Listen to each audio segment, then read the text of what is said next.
यह बात एकदम सत्य है कि योग से शरीर को सही आकार दिया जा सकता है। यदि आप अपने कूल्हों यानी हिप्स को सही आकार देना चाहते हैं तो इसमें योग आपकी मदद कर सकता है। 3 आसन, नौकासन, उत्कट आसन और उष्ट्रासन जैसे आसनों का नियमित अभ्यास आपके कूल्हों को ठीक आकार में ला सकता है, परंतु करें सही तरीके से। चलिए जानें सही तरीका है क्या।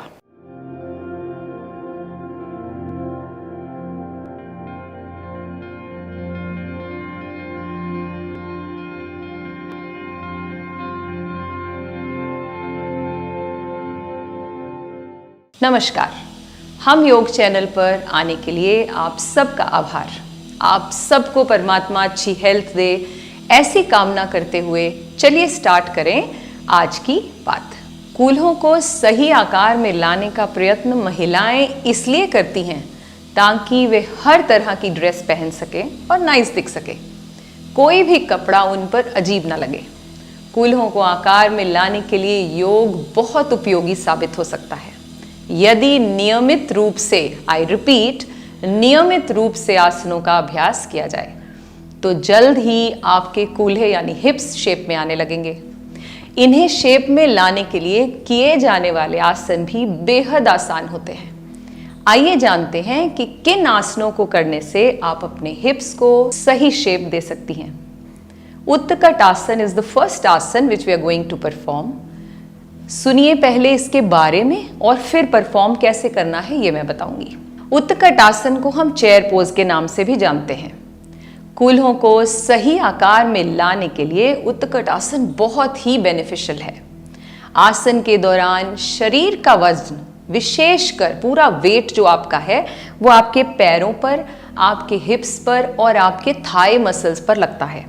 इससे आपके मसल्स स्ट्रॉन्ग हो जाते हैं, आपकी मांसपेशियां एक्टिव हो जाती हैं। इस योग से कूल्हों की मांसपेशियों को मजबूती मिलती है और अच्छा फंक्शन करती है। इसके लिए करेंगे क्या?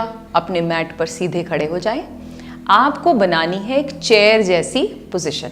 इसके लिए आप अपने आसन को किसी भी तरह यूज कर सकते हैं। मैं साइडवेज यूज करूंगी, राइट। चेयर पोज का मतलब है चेयर जैसी आकृति बनाना। कुछ इंपॉर्टेंट बातें जो आपको पता होनी चाहिए ताकि आप चेयर पोज को अच्छे से कर सकें। नंबर 1, पैर जो है वो टेढ़े नहीं रखे जाएंगे, इससे आपकी स्पाइन पर इफेक्ट आएगा। पैर हमेशा सीधे रहेंगे, आप कोई भी आसन परफॉर्म करें। पैरों की स्थिति कैसी होगी? Parallel to each other. Gap बनाएं ताकि बैलेंस बना रहे। दूसरा, इनिशियली जब आप चेयर जैसी आकृति बनाएंगे तो हो सकता है आप ज्यादा बेंड ना कर पाए, तो आप इतना रुकें, धीरे धीरे बेंड करें और इसे बढ़ाएं। तीसरी बात, मेक श्योर आपके घुटने पैर से ज्यादा आगे न जाएं। कोशिश करें इन्हें क्या रखें? पैरों के पैरेलल रखें। देखिए कुछ इस तरह से। इनिशियली हो सकता है ये ऐसे रहें, तो जो बिगिनर्स हैं वो इसे ऐसे भी परफॉर्म करें तो चलेगा। हाथों की स्थिति, बैक सीधी, हाथ या तो सामने रखे जा सकते हैं और या फिर आप इसे ऊपर ले जा सकते हैं। बैक सीधी रहेगी, रोल नहीं होगी। कुछ क्षण रुकना इज वेरी इंपॉर्टेंट। अगर पैर आगे जा रहे हैं घुटने, तो आप कोशिश करें उन्हें पीछे लाएं और स्टे करें और धीरे धीरे वापस आएं। किन लोगों ने ये आसन नहीं करना है? रिमेंबर, जिन लोगों के घुटनों में दर्द है या किसी तरह की सर्जरी हुई है, they should completely avoid this आसन। या फिर अगर थोड़ा बहुत पेन है तो आप बॉल की मदद से इस आसन को परफॉर्म कर सकते हैं। दूसरे आसन के लिए हमें मैट पर बैठना होगा। बोट पोज हमारा दूसरा आसन है जिसे हम नौकासन के नाम से भी जानते हैं। नौका जैसी स्थिति। नियमित रूप से नौकासन करने से आपके शरीर को कई प्रकार के फायदे पहुंचते हैं। इस आसन के दौरान आपके शरीर का पूरा वजन जब आप करेंगे, आप देखेंगे आपका पूरा वेट जो है वो आपके हिप्स पर आ जाता है, जिससे कि उन्हें सही आकार मिल सकता है। इसे करने के लिए हम दोनों पैरों को पहले सीधा करके बैठेंगे, मैं आपको भी दिखाऊंगी भी। मेक श्योर कि आपकी जो रीढ़ की हड्डी है वो बिल्कुल सीधी रहे। कैसे करेंगे? Let's understand.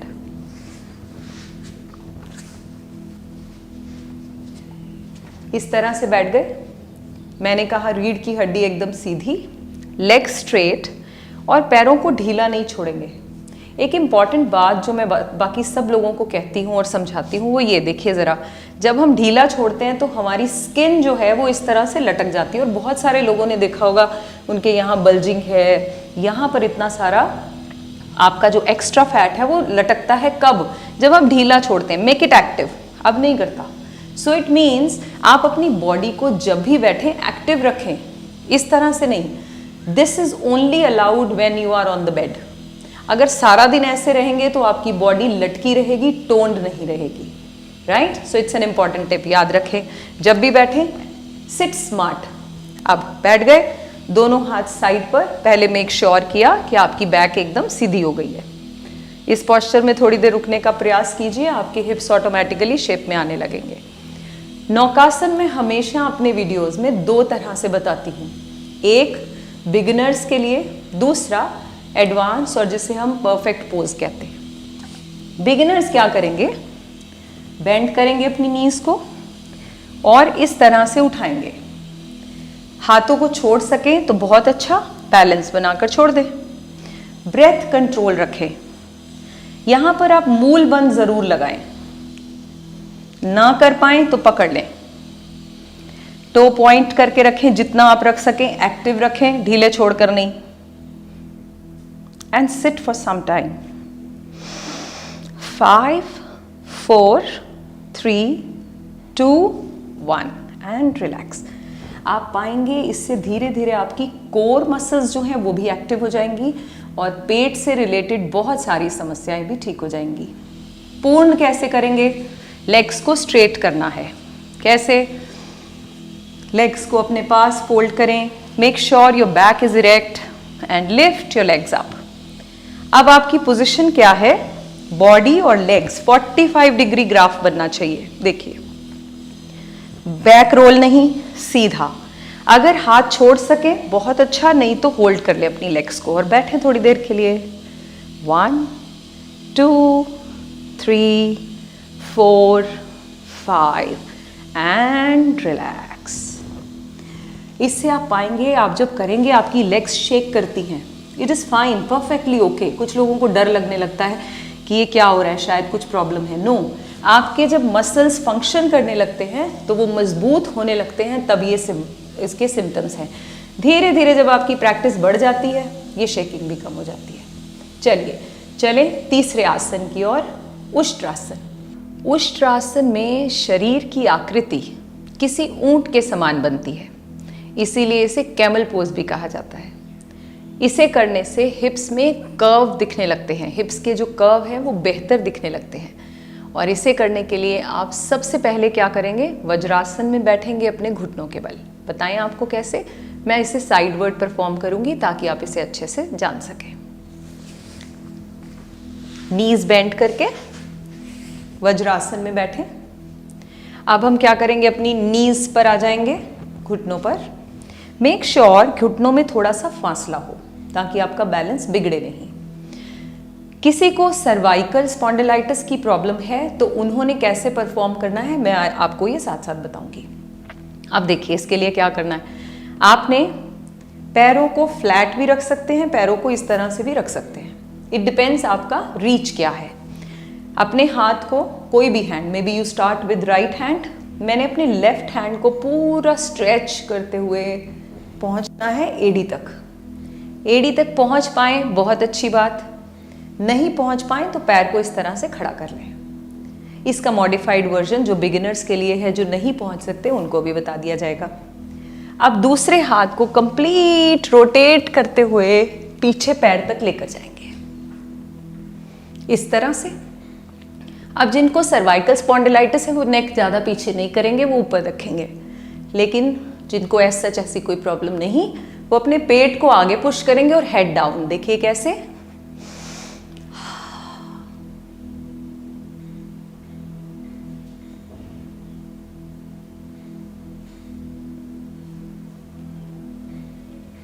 वापस। और इस आसन के बाद रिलैक्स करना इज वेरी वेरी इंपॉर्टेंट, क्योंकि आपने बैकवर्ड बेंड किया है तो फॉरवर्ड बेंड इज मस्ट। तो चाइल्ड पोज में रिलैक्स करें। रिलैक्स। बिगिनर्स ने कैसे शुरुआत करनी है, क्योंकि हो सकता है आपकी बैक बेंडिंग शुरू में इतनी ज़्यादा ना हो, तो आप सिर्फ इतनी प्रैक्टिस करते जाएं धीरे धीरे। इस तरह से घुटनों पे रहे, दोनों हाथ आपकी कमर पर, और इस तरह से बैक बेंड। जितना जा सके उतने पर होल्ड करें।